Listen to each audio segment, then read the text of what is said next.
अपने दिमाग को कहेंगे कि ये बात ऐसे ऐसे है, तो दिमाग क्या बोलेगा? वो कहेगा ये बात ऐसे है। हमारे दिमाग को हम कह दें कि वो मेरी खिलाफत करता है, तो क्या बोलेगा? वो मेरी खिलाफत करता है। यूँ कह दें हम अपने दिमाग को कि पूरा संसार मेरा ही है, तो फिर क्या बोलेगा? मेरा ही है। मैं कहूँगा मेरे घुटने में दर्द, मेरे घर में टोटा, तो दिमाग क्या बोलेगा? जो तुम सिखाओगे वही बोलता है। इसलिए सर्वप्रथम आज तुम अपने दिमाग को ये बात पढ़ाना शुरू कर दो, जो यहाँ से बोलूँगा वो बात तुम पकड़ कर अपने दिमाग में भर दो। लेकिन अच्छी बातें अगर दिमाग में भर दिया तो बुरी बातें अपने आप निकल कर चली जाएगी। अगर हमने बुरी बातों को भर दिया तो अच्छी बातें हैं वो निकल कर चली जाएगी। लेकिन मैं नहीं करना। मुझे एक बात का बड़ा दुख है, 30 वर्ष के दौरान इतना ज़्यादा बोला हूँ जितना कोई 100 साल में बोलता हो, लेकिन फिर भी हमारे बहुत से प्रेमी ऐसे हैं, जैसे कहावत है कान पर जूं रींगना, इतना फर्क नहीं पड़ रहा। और कुछ एक ऐसे हैं जिनको ऐसे मैंने इशारा कर दिया तो इशारे से पकड़ लेता है। इसका मतलब वो अपने दिमाग को अच्छी बातें नहीं पढ़ाते। तो आओ हम सब मिलकर अपने दिमाग को अच्छी अच्छी बातें पढ़ाएं, अच्छी अच्छी विचारधारा सिखाएं, अच्छा आहार, अच्छा खाना, अच्छे विचार, हमारे दिमाग से निकलने वाली ध्यान ऊर्जा और अच्छा व्यवहार। तुम एक साथ इकट्ठे बैठे हो तो एक दूसरे में अच्छा व्यवहार करो। आहार अच्छा, विचार अच्छा, व्यवहार अच्छा, तो फिर संसार कैसा होगा? संसार भी अच्छा। इसलिए दुनिया में कोई बुरा नहीं है। बुरा देखन में चला तो मुझे बुरा न मिलिया कोई। जब मैंने अपने आप को खोज के देखा तो मुझसे बुरा न कोई, बुरा तो मैं ही हूँ। तो आओ प्यारे बच्चों, अब और बताना चाहूँगा आपको कि मैं कुछ बच्चों को कहता हूँ बेटे, कुछ को कहता हूँ पुत्र, कुछ को कहता हूँ बच्चे। आप मेरी इन भाषा को समझना है। बेटे का मतलब बंटवारा करने वाला। मैंने कहा कि बेटे आप तुझे यहाँ पर कुछ सीखना है, तो वो सीख पढ़ कर क्या करेगा? वो अपना कोई आश्रम बना लिया, कोई मंदिर बना लिया और कोई झाड़े झपटे करने लगा, झाड़ा फूंक करने लगा, उसने मेरे से बंटवारा कर लिया। वो है मेरा बेटा और बेटी। दूसरा है पुत्र, जो कुछ जानता तो है नहीं और आज्ञा का पालन करता है, कुछ करता है, कुछ भागा दौड़ मचाए रखता है, वो पुत्र का रूप है। फिर है बच्चे का रूप। संत महात्मा हमेशा बच्चा कहते हैं। बच्चे का मतलब होता है बुराइयों से बचा हुआ रहना। जो बुराइयों से बच चुके हैं वो सतगुरु के प्यारे होते हैं। इसलिए मेरे प्यारे बच्चों, आज मैं सबको बच्चे ही संबोधित करता हूँ, तो आज तुम सब बच्चे बन के दिखाना एक बार, फिर तुम्हें पता लगेगा कि दुनिया में हकीकत क्या है। मैं सोचता हूँ वो कुछ और है, मैं बना बैठा हूँ वो कुछ और है, लेकिन मेरा हकीकत रूप है वो कुछ और है। इसलिए मेरे प्यारे बच्चों, आप शुरुआत करता हूँ। मेरी बात को बड़े गौर से सुनना है, सुनकर समझना है और समझकर अपने दिमाग में पूर्ण रूप से बिठा लेना है। उसके बाद तुम्हारे घर में तन मन धन का टोटा कभी नहीं आएगा। न बीमार होगे, न धन का टोटा रहेगा, न तुम्हारा मन विचलित रहेगा। रहेगा तो एक ही चीज़ रहेगी, तुम्हारा ध्यान केवल अपने परमपिता परमात्मा में, क्योंकि ये संसार वाली वस्तुएं तो सभी हमें छोड़ के जाना है। जैसे ये आश्रम वगैरह बनाया हुआ है, आप कहोगे कि हमारे सतगुरु ने बनाया, और मुझे कोई पूछेगा तो मैंने बनाया तो है, लेकिन मैं जब तक इस शोले में हूँ तब तक इसमें रहूँगा, लेकिन मेरा ये आश्रम तो तुम सब हो। मैं इस शोला छोड़कर जब जाऊँगा तो तुम्हारे इस शरीर वाले शोले में बैठूँगा। लेकिन वो कौन से शोले में बैठूँगा? जो शोला मेरे लायक होगा, जो मेरी विचारधारा के लायक होगा, जो मुझे पूर्ण रूप से समझने वाला होगा, उसी में बैठूँगा। तो मेरा आश्रम कौन सा है? तुम्हारा मन ही मंदिर है, तुम्हारा मन ही मस्जिद है, तुम्हारा मन ही गुरुद्वारा है, तुम्हारा मन ही चर्च आदि डेरे, सब कुछ मन ही है। यानी उस मन को अगर तुमने अपने सतगुरु में लगा दिया तो आपका भ्रमंडी मन, ब्रह्मांड में घूमने वाला मन अपने सतगुरु के साथ ऐसे विलय हो जाएगा जैसे दूध में पानी हो। दूध में पानी मिलने के बाद दूध नहीं, पानी नहीं, दोनों की परिभाषा एक ही हो जाती है। पानी ने अस्तित्व समाप्त कर दिया तो दूध ही बन गया। हम कह सकते हैं इस पानी में दूध मिला हुआ है, इस दूध में पानी मिला हुआ है, लेकिन हम अलग नहीं कर सकते उसको। इस प्रकार अगर सतगुरु और शिष्य दोनों विलय हो गए तो संसार की बातों से ऊपर उड़ जाएंगे। हवाई जहाज जब ऊपर उठता है, शायद पता होगा आपको, उसके पंखे हैं वो ऐसे ऊपर होते हैं, ऐसे ऊपर होएगा, ऊपर ले जाएंगे, ऐसे बराबर कहेंगे बराबर चलेगा, ऐसे होगा तो नीचे लाएगा। इसी प्रकार तुम्हारी ये नज़र नीचे लगेगी तो संसार में धरती के ऊपर रेंगते रहोगे, और अगर ये ऊपर चली जाएगी तो आकाश में जहाज की तरह उड़ते रहोगे। तो प्यारे बच्चों, अब शुरुआत करता हूँ। बड़े गौर से समझना है और जानना है कि जब मैं संसार से जाऊँगा तब मेरी क्या हालत होगी, और जब मैं संसार में हूँ तो मेरी क्या हालत होगी, इसके बारे में पूरी तरह जानना है।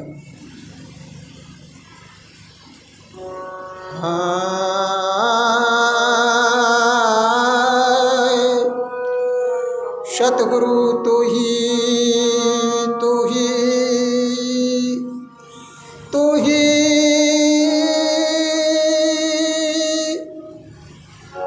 दाता,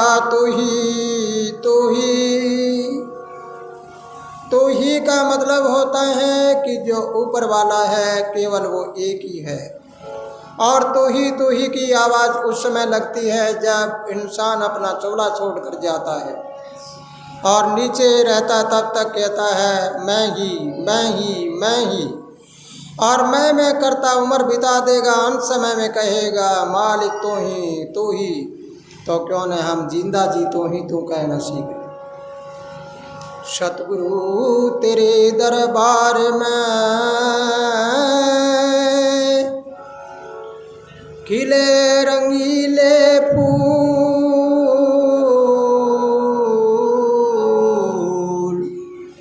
जन्मदाता श्री चूनी राम जी सतगुरु माने तो मेटी अपनी भूल।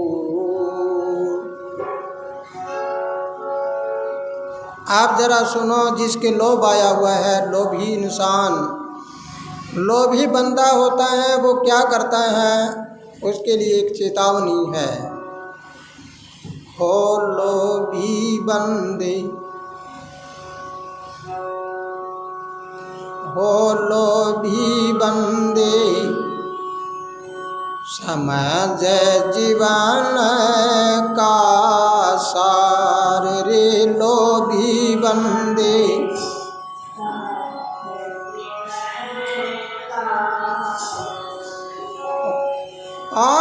समझ जीवन का सार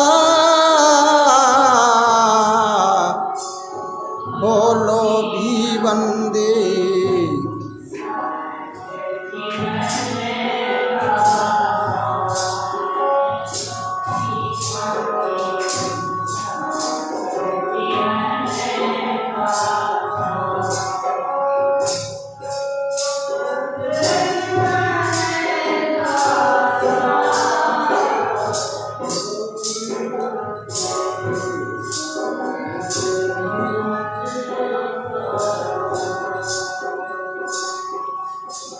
आप जरा लोभी इंसान को कहा कि ये इंसान तू लोभ में पड़ा हुआ है, तो जरा मेरी बात को समझ।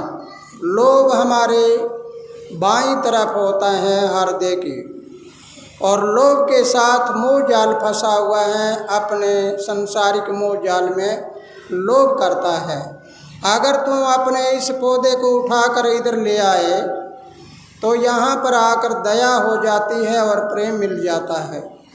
जहाँ प्रेम और दया है वहाँ पर दीन ईमान होते हैं और वहाँ संसार की बातों से बाहर निकल जाते हैं। तो जैसे तू ही सब कुछ करता धरता तेरा ही है राज,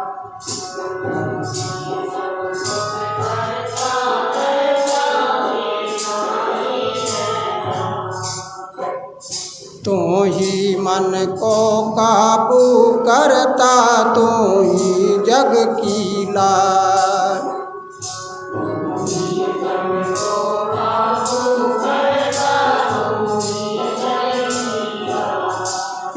ये और को तू दोषी बतावे,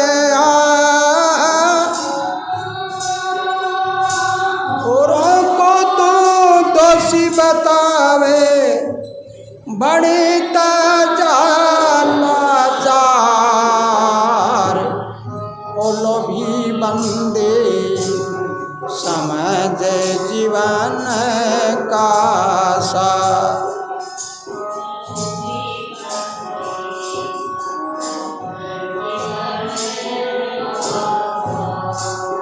समझ जीवन का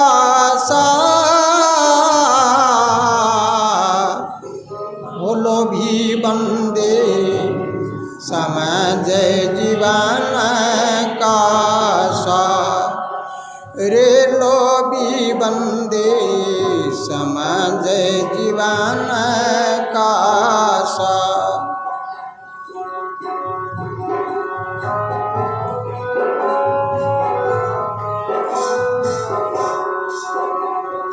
आप प्यारे बच्चों, इसके बारे में समझना है कि तू ही करता धरता है और तेरा ही राज है। अब आपको समझना है, अपने अंदर ध्यान लगा के देखना है कि तुम अपने आप में देखो करता धरता कौन है। तो खुद ही तो करता धरता है और तेरा ही यहाँ पर राज है। और उसके बाद में तू ही अपने मन को काबू करता और तू ही जग की लाज है। जग की लाज कौन है? तुम। करता धरता कौन? तुम। और मन को काबू कौन करता है? वो भी तुम। अब जब तू ही तू है, अपने आप को कहेगी मैं ही हूँ सब कुछ, तो फिर तू औरों को बुरा क्यों बता रहा है? औरों को बुरा बताता है और अपने आप की लाचारी कहता है कि मैं तो लाचार हूँ, मेरा वो नहीं मानता, वो नहीं मानता, मैं तो मानता हूँ, वो नहीं करता, ये नहीं करता, वो नहीं करता। बस इतनी बात में, संसारिक बातों में आपने परमात्मा को दांव पर लगा दिया। ए इंसान, सब कुछ तेरे हाथ में होता हुआ भी और तुम अपने आप को कमज़ोर समझता है। कमज़ोर तुम नहीं, कमज़ोर तुम्हारी विचारधारा है। और विचारधारा को पैदा किसने किया? तुमने, आपने किया, तुमने खुद ने किया। दुनिया में कोई गरीब नहीं है। ये मत सोचना कि ऐसे कह दिया दुनिया में गरीब नहीं है, गरीब तो बहुत हैं। लेकिन मेरा अपना अनुभव है करोड़ों लोगों पर, लाखों पर नहीं, करोड़ों पे। मैंने गरीब इंसान को नीचे से ऊपर उठाने की भारी कोशिश की, अपना आज तक का जीवन भी लगा दिया, लेकिन नतीजा क्या निकला? वो इतना ऊपर उठा और उठते ही और अपना खेल रचा के नीचे जा गिरा।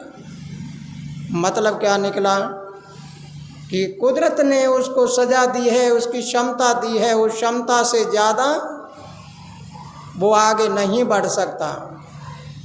कहने का भावार्थ, भाग्य से ज़्यादा, समय से पहले कुछ मिलने वाला नहीं। अगर मिल भी जाता है तो रहने वाला भी नहीं। तो फिर तुम्हें क्या करना चाहिए रखने के लिए? अपनी क्षमता को मजबूत करना चाहिए, अपनी अंदर की रखने की, हाजम करने की शक्ति वो आपकी तेज होनी चाहिए। हमारी 2 रोटी खाने की क्षमता हो, कैपेसिटी हो, और अगर हम 4 रोटियां खा जाएंगे तो क्या होगा, हमारा लीवर दब जाएगा। इस प्रकार तुम अपनी क्षमता को बढ़ाना शुरू करो। और क्षमता कब बढ़ती है, जब तुम संसार की बातों से ऊपर उठोगे। तुम सतगुरु को मानो, लेकिन सतगुरु कौन होता है? सतगुरु कोई देह नहीं होता। जिस देह में वाणी आती हो, गॉड लाइट, खुदा का नूर, परम शक्ति आती हो, शब्द की ताकत आती हो, वो सतगुरु कहलाता है। लेकिन सतगुरु कभी संसार का लालची नहीं होता, और सतगुरु कभी संसार के अधीन नहीं रह सकता। इस बात को पूरी तरह से समझना है कि देह का गुरु नहीं होता। देह का गुरु, देह का चेला रेलम रेला, ठेलम ठेला, धक्कम धकेला होता रहेगा। वो गुरु और वो चेला कौन? मैं गुरु, तू चेला, तू गुरु, मैं चेला, आपस में झगड़ा होता रहता है। लेकिन सतगुरु के साथ झगड़ा नहीं होता। सतगुरु तो अपने आप के बराबर करना चाहता है। तो इसलिए मेरे प्यारे बच्चों, याद रखना कि सब कुछ कोई तुम्हारे हाथ में है। तुम करना चाहो तो दुनिया में कोई गरीब नहीं। गरीबी गरीब को छोड़ने के लिए तैयार है, लेकिन गरीब है वो गरीबी को नहीं छोड़ रहा। दुनिया में कोई बीमार भी नहीं है, बीमारी बीमार को छोड़ने के लिए तैयार है, लेकिन बीमार बीमारी को नहीं छोड़ता। क्यों नहीं छोड़ता? उसका ध्यान केवल बीमारी में रहता है। गरीब गरीबी को क्यों नहीं छोड़ता? क्योंकि उसका ध्यान ही गरीबी में रहता है। जो तुम सोचते हो वही होता है। इसका अनुभव करके देखना। रात के समय जब आप सोते हो तो सोते वक्त शांति से सो जाना, शांति करके सो जाना अच्छी विचारधारा में। तो फिर सुबह उठोगे तब कैसे उठोगे? जैसा सोए वैसा का वैसा उठोगे। अगर तुम रात को तनाव में सो जाते हो तो सुबह उठते ही आपको तनाव मिलेगा। इसका मतलब मरना और सोना दोनों बराबर है। ये सोना है, ये एक छोटी नींद होती है, और मरना एक लंबी नींद होती है। लेकिन सोता है इंसान, नींद में सोता है, तब भी देह का त्याग होता है। देह को चोला छोड़कर यानी सूक्ष्म शरीर निकलकर बाहर जाता है। लेकिन जिंदा इंसान की नाभि में जैसे पतंग की डोर होती है, इस प्रकार सूक्ष्म शरीर के साथ डोर बंधी हुई होती है। और जब इंसान मरता है तब उसकी नाभि से डोर कट जाती है, दोबारा इस शरीर में प्रवेश नहीं होता। इसलिए इस बात को याद रखना है, जिंदा जी मरना सीखो और तुम अपने आप की पहचान करना सीखो। तुम्हारे अंदर बहुत बड़ी ताकत है। तुम ताकत हो बर होते हुए भी निर्बल बने बैठे हो। तो आगे जरा सुनिए, दोषी कौन है दुनिया में? ना तन दोषी ना मन दोषी, दोषी है तुम आप।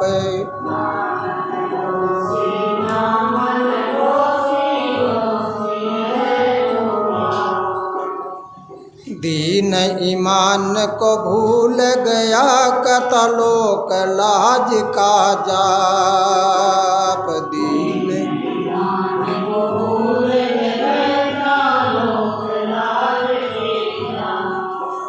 मेरा मेरी के जाल में फंस के,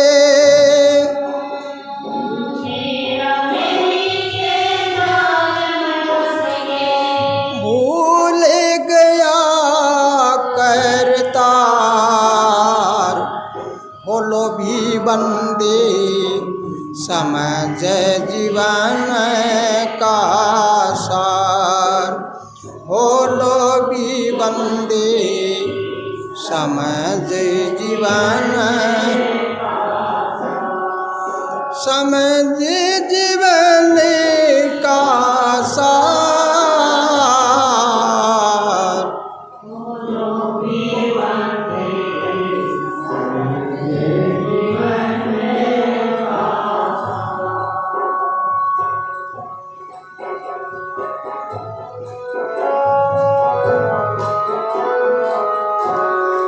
प्यारे बच्चों, अभी बड़े गौर से समझना है।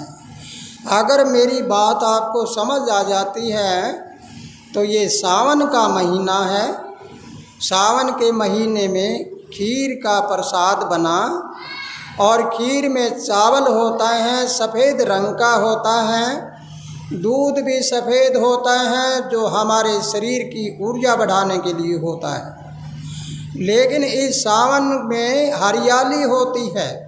ऐसी हरियाली आज तुम अपने घर घर लेकर जाओगे अगर मेरी बात को पूरा आपने समझ लिया है तो। तन दोषी बताता है, न तो तन दोषी है और न मन दोषी है। मन भी दोषी नहीं। आपने बहुत संत महात्माओं से सुना है, मन लोभी मन लालची, मन चंचल मन चोर, और मन के कहे मत चालना, मन पल पल में है। और ये बात तो उन्होंने कह दी, लेकिन मेरे अनुसार मन तो दोषी है ही नहीं। और मन के साथ अगर हम विरोध करेंगे तो समुद्र में रहकर मगरमच्छ से बैर करना है। अगर हम समुद्र में रह रहे हैं और मगरमच्छ से बैर हो तो फिर क्या हो सकता है? क्या हम उसमें जीवन जी सकते हैं? नहीं जी सकते। इस प्रकार मैं जिस मन के साथ जुड़ा हुआ हूँ, अगर मैं अपने मन से बैर साधने लग जाऊँ तो क्या मेरा मन मुझे साथ दे देगा? नहीं देगा। लेकिन मेरे प्यारे बच्चों, याद रखो, तुम्हारे में बीड़ी पीने वाले भी होंगे, कोई सिगरेट पीने वाले, होका पीने वाले भी होंगे, और कोई शराब पीने वाले भी होंगे जिन्होंने पहले शराब पी होगी। तो आपने शुरुआत कैसे किया था? पहली बार जब आपने बीड़ी पिया या शराब पिया या कोई और नशा किया तो एकदम से आपके अंदर से आवाज़ आई, नहीं। ऐसे एकदम से धड़का और कहा, नहीं, मैं बहुत उत्तम चीज़ हूँ, मुझे ऐसा मत कर। लेकिन इधर बैठे संसार वाले रिश्तेदार, भाईचारा या प्रेमी या दोस्त, वो कहने लगा, अरे कुछ नहीं होता, तुम पी ले पी ले पी ले। तो जब उसने पीना शुरू किया, लगातार पीता रहा, तब मन को एकदम से उन्होंने आदत डाल दी। आदत डालने के बाद बहुत से ऐसे शराबी होते हैं जो रात को कहते हैं कि मैं कल नहीं पीऊँगा, बच्चे की कसम खा जाते हैं, पता नहीं क्या क्या बोलते हैं, लेकिन सुबह उठकर वही पी लेते हैं। इसका मतलब मन कहता है कि पहले तेने मेरा कहा नहीं माना और अब मैं तेरा कहा नहीं मानूंगा। मैं देखता हूँ तेने मेरे साथ अन्याय किया, तो जो करनी करता है वो भरता है, तो करनी करी है तेने तो वो भरेगा। इसलिए आपको क्या करना चाहिए? आपको मन को मनाना चाहिए। मन को कहो कि ये मन, मैंने आपके साथ बहुत दुर्व्यवहार किया और मुझे माफ़ कर दे, मैं अब आगे के लिए ऐसा नहीं करूँगा और तुम मेरा साथ दे। तो मन आपका साथ देने लग जाएगा। हकीकत बात है ये कि रात को कह कर सो जाना कि ये मान मुझे 5 बजे उठा देना, मेरा अंगूठा पकड़ के उठा देना।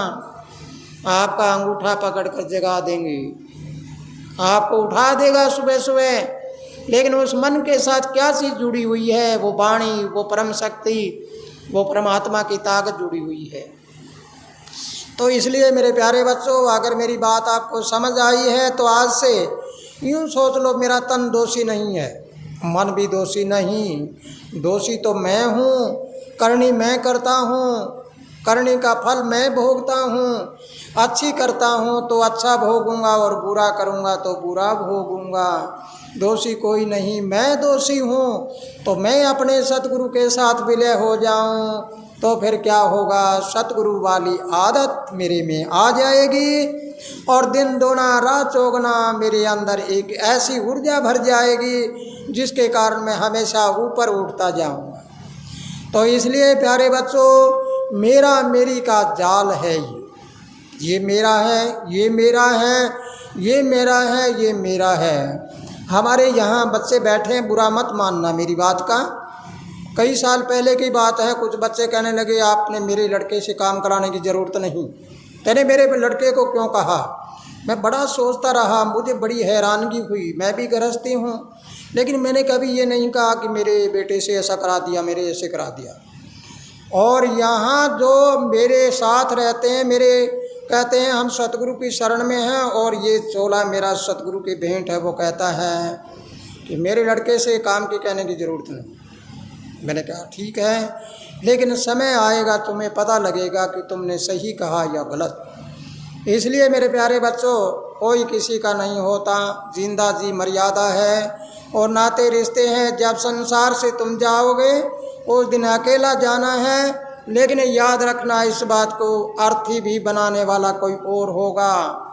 और अर्थी को ले जाते हैं तो पीछे बोलने वाले कहेंगे राम नाम सत है, और सत बोले गत है। कहेगा कि अरे पागल, तेने सारा जीवन बिता दिया, लेकिन राम नाम बोले ही सत होगा, सत बोले ही गत होगा। वो सत जो सतगुरु के साथ जुड़ा हुआ है उसको जीवन भर तेने नहीं बोला, लेकिन पिछले बोल के कहते हैं कि तेरी आत्मा शरीर से तो निकल चुकी है, अगर तू मेरी बात सुनता है तो अब भी सत बोल ले। वहाँ जाकर शमशान घाट में चिता बनाने वाले भी कोई और होते हैं, और चिता के जब अग्नि लगाते हैं तब कहेंगे इसके घर वाले आ जाओ, कोई उसका बेटा आ जाओ। वो चारों तरफ चिता को अग्नि देता है, मेरा मुझे जला रहा है और मेरा ही मुझे सब कुछ हड़प रहा है। लेकिन एक अजीब बात और सुनो, अगर गले में सोने की चैन हो, मर्तक के चैन तोड़ लेंगे, और अगर हमारे पास जेवर घर में रखे हो तो तुरंत ही पहले उसको संभालेंगे, उसकी अर्थी से पहले। उसकी जायदाद होगी उसका भी बंटवारा कर लेंगे, लेकिन तुम्हारे पहनने के कपड़े या कोई सूढ़िया अगर पुराना है और कोई चीज़ है, यहाँ तक कुछ चारपाइयाँ भी होती है जो शमशान घाट में डाल कर आते हैं। मैंने सोचा अरे इंसान तू कितना पागल है, कितना अन्यायी है, कितना अज्ञानता में भटका हुआ है। तेरे अपनों ने तेरे घर के बर्तन बिस्तर और जो भी है वो तो बाहर निकाल दिए, और जिन चीज़ों की ज़रूरत थी वो बाहर नहीं निकाला। किसी ने उसकी ज़मीन है वो दूसरों को नहीं दी, जेवरात दूसरों को नहीं दिया, उसके कोई पैसे जमा है वो किसी दूसरे को नहीं दिया, लेकिन पुराने कपड़े हो रहे हैं वो निकाल दिए। ये ले जाओ, ये मृतक है, वो मर चुका है। अब उस मरे हुए के कपड़े में अगर ऐसी चीज़ है तो उसकी जायदाद में भी है, वो क्यों नहीं देती। इसका मतलब ये संसार अपना स्वार्थ निकाल रहा है। अंत समय में तो एक ही काम आएगा, प्रभु परमात्मा सतगुरु। लेकिन प्यारे बच्चों याद रखो, तुम आने वाले वक्त को याद रखो कि हमें संसार से रिटायरमेंट होना है, जाना है। तो जाते वक्त हमने अपने खाते में क्या जमा किया, ये पैसे तो हमारे परिवार वाले ले लेंगे, लेकिन हमने अपने लिए क्या जमा किया, वो जमा नहीं किया तो अंत समय हमारा अच्छा नहीं होता है। इसलिए याद रखना, मेरे मेरी के चक्कर को भूल जाओ, नहीं तो करतार आपको कभी नहीं मिलेगा। फिर तो खाली हाथ जुल्म साथ, यानी जो किया है वो साथ है, खाली हाथ लटके भी जाएंगे, कुछ नहीं बनने वाला। तो जरा सुनिए आगे, खुद की करनी कौन भोगता है। फिर खुद की करनी खुद ही भोगता, करके देखो खो।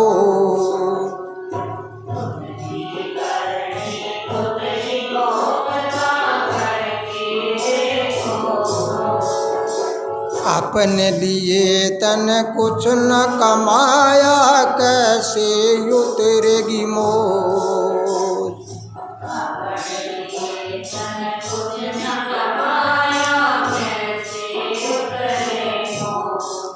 प्यारे बच्चों ये समझ आई है आपको, मतलब खुद की करनी तो खुद को ही भोगनी पड़ेगी।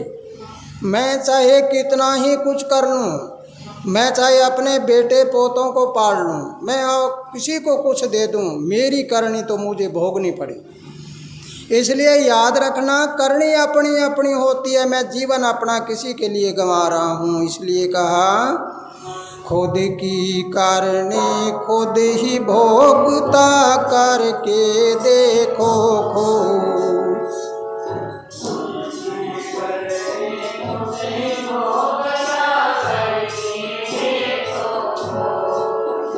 फिर अपने लिए तन कुछ न कमाया, कैसे उतरेगी मोल।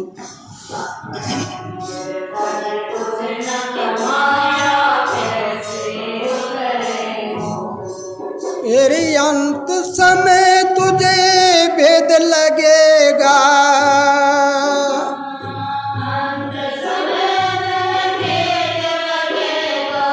जब टूट जाए सब तार। बोलो भी बंदे समझ जीवन का सार, रे लो भी बंदे समझ जीवन, समझ जीवन का सार। बोलो भी बंदे समझ जीवन का सार।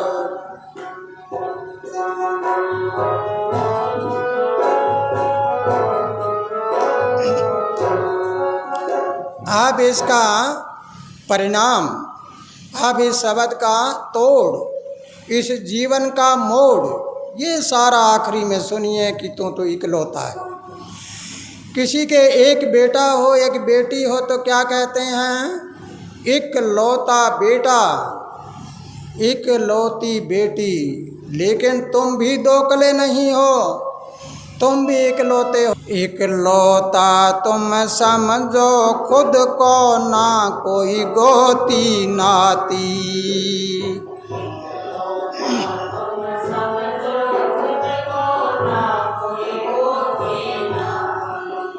फिर यहाँ की माया यहाँ रह जागी, साथ तेरे ना जाती।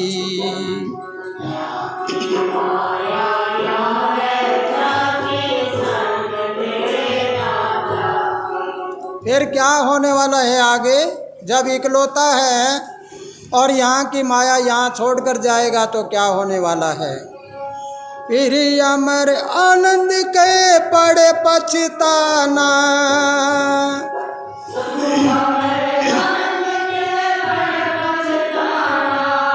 कैसा है ये प्यार। बोलो भी बंदे समझ जीवन का सार, रे लो भी बंदे समझ जीवन, समझ जीवन का सार। बोलो भी बंदे समझ जीवन का सार। बोलो भी बंदे समझ जीवन का सार। प्यारे बच्चों, समझ आया होगा कुछ तो आपको। अगर समझ आ गया है तो ये सोच लेना कि यहाँ की माया यहाँ धरी धराई रह जाएगी और हंस दीवाना पता नहीं कब निकल कर चला जाएगा। लेकिन हमारे साथ जाने वाले जो कर्म हैं, उन कर्मों को अगर हम पूरी तरह से पहचान लें तो वो हमारे साथ चलेंगे, अन्यथा हमारे साथ जाने वाली कोई ऐसी चीज़ नहीं जो हमारे साथ जाएगी। इसलिए अगर तुम सच्चे गुरु के शिष्य हो, अगर तुम अपने सतगुरु की हर बात को मानते हो, तो सबसे पहला नियम ये है कि तुम अपनी धारणा को ऐसी मजबूत बना लो जैसे एक कर्मचारी अपने जीवन में नौकरी करता है। जब वो लगता है तो कहता है इतने साल लगे को हो गया, और रिटायरमेंट होने को होता है, सेवानिवृत्त होने को होता है, तब वो गिनता है 2 साल, 4 साल, 1 साल, 6 महीने, फिर महीना, 2 महीना, फिर ऐसे कहेगा इतने दिन रह गए। और दिन के बाद में तारीख आ जाती है कि इस तारीख को मुझे रिटायरमेंट होना है, और पहले अपना हिसाब किताब कराता है, कितना बीमे का जमा है, इंश्योरेंस कितना है, कितना मेरा भविष्य निधि खाता है, कितना और है, क्या क्या दिया हुआ है, वो सारा इकट्ठा करता है। इसलिए संसार से रिटायरमेंट भी होना है आपको, उसके लिए भी आप तैयारी कर लो कि उस संसार से जब जाऊंगा तो मुझे रास्ते में क्या क्या चीज़ चाहिएगी, उसके लिए भी तो जाना है कुछ। अगर उस रिटायरमेंट को भी आप समझ लो कि इतने दिन बाकी रह गए, इतने दिन बाकी रह गया, तो एक दिन ऐसा आएगा कि तुम अपनी तारीख बता दोगे कि मैं उस दिन चोला छोड़कर जाने वाला हूँ। कितनी अच्छी मृत्यु होती है जो अपना समय पहले बता दे, लेकिन वो समय जब बताओगे कि आपका ध्यान वहाँ पर हो कि मुझे इतने समय में रिटायरमेंट होना है। अगर तुम यूँ कह दोगे नहीं ये मेरा, वो मेरा, ये मेरा, तो आपको पता नहीं लगेगा कि ये हंसला कब निकल कर चला जाएगा। और जब ये जाने लगेगा तो आंखें बंद रह गई कि गया गया गया, और लोग भागेंगे। वो तो गया, लेकिन उसकी कोई पीछे वाली चीज़ है, वो कहीं इधर उधर ना हो जाए, कोई भाई धोखा ना कर ले, कोई बहन धोखा ना कर ले, ऐसी बातें होएगी। इससे अच्छा क्या होता है, अपने जीवन को संवार के अपनी वो तारीख निश्चित कर लो जिस तारीख को हमें संसार से जाना है, और हमें जन्म और मृत्यु याद रहनी चाहिए। यही एक सच्चा सत्संगी और यही एक परमात्मा के भक्त का नियम होता है। अगर जन्म और मृत्यु आपको याद हो फिर क्या होगा, फिर तो आप झंझट से बाहर हो जाओ। इसलिए मेरे प्यारे बच्चों, अगर आज की बात समझ आई है तो तुम नकारात्मक ऊर्जा को निकाल कर फेंक दो बाहर, और हमारे अंदर सकारात्मक ऊर्जा होनी चाहिए। जहाँ देखो मेरा साईं कोई घट खाली ना आए, और जिस घट वो साईं आकर बोलता है उस घट पर बलिहारी जाए। बलिहारी कहाँ पर होगा, जिस घट में वो साईं आकर बोलता है। इसलिए मेरे प्यारे बच्चों, अगर आपको ये बात समझ आई है और आपको ज्ञानवान, धनवान, गुणवान बनना है तो त्याग करना सीखिए। त्याग अगर करना जानते हो तो सब कुछ हो जाएगा। पहला त्याग, हम जल पीते हैं तो उसका त्याग होता है तो शरीर स्वस्थ रहेगा। अन्न खाते हैं, त्याग करोगे तो फिर शरीर स्वस्थ रहेगा। अगर हम सांस लेते हैं उसका त्याग होगा तो हम स्वस्थ रहेंगे। अगर धन कमाया है, धन का 10वां हिस्सा अगर पुण्य कर्म में लगाओगे तो धन स्वस्थ रहेगा। और इस प्रकार अगर हमने अपने समय का 10वां हिस्सा अगर उस परमात्मा में लगा दिया तो फिर हमारा समय हमारे अनुकूल हो जाएगा। समय किसी का भला और बुरा नहीं होता, कोई समय भला नहीं, कोई बुरा नहीं। पूर्व जन्म के कर्म हैं वो उस समय में आते हैं, उस समय हमें लगता है कि ये समय बुरा है। किसी के लिए वो समय बुरा होता है, किसी के लिए अच्छा होता है। एक ही समय में दो चीज़ें होती है, एक तरफ बुरा होता है, एक तरफ भला होता है। किसी के घर में बच्चा जन्मता है और किसी से घर में जाकर एक मृत्यु हो जाती है। मृत्यु वाले रोते हैं और जन्म होता है वो ढोल नगारे बजाते हैं। वही समय खुशियाँ देने वाला है, वही गम देने वाला है। इसका मतलब कर्म सबके अपने अपने हैं। हम अपने कर्म को पहचानें और फिर हम आगे चलें। तो मेरे प्यारे बच्चों, अगर मेरी बात समझ आई है तो मैं तो आपके समर्पण हूँ, जन्म से ही आपके समर्पण हूँ। संसार के पूरा संसार मेरा परिवार है। मैं किसी विशेष जाति धर्म समाज का नहीं, न मैं कोई विशेष परिवार का गृहस्थी हूँ, लेकिन मैं विशेष परिवार का नहीं। सब मेरे पास आते हैं तो वो अपने सतगुरु की लाइन में आते हैं। जो संगत के नियम है वही परिवार वालों के नियम है, अलग नियम नहीं होते यहाँ। जो करनी करेगा, अच्छी करनी करेगा, वो मेरे नज़दीक आ जाएगा। बुरी करनी करेगा वो मेरे से दूर चला जाएगा। चाहे वो मेरे कितना ही नज़दीक रहने वाला हो, चाहे वो मेरे कितना ही दूर रहने वाला हो। नज़दीकी और दूरी सिर्फ कर्मों की है।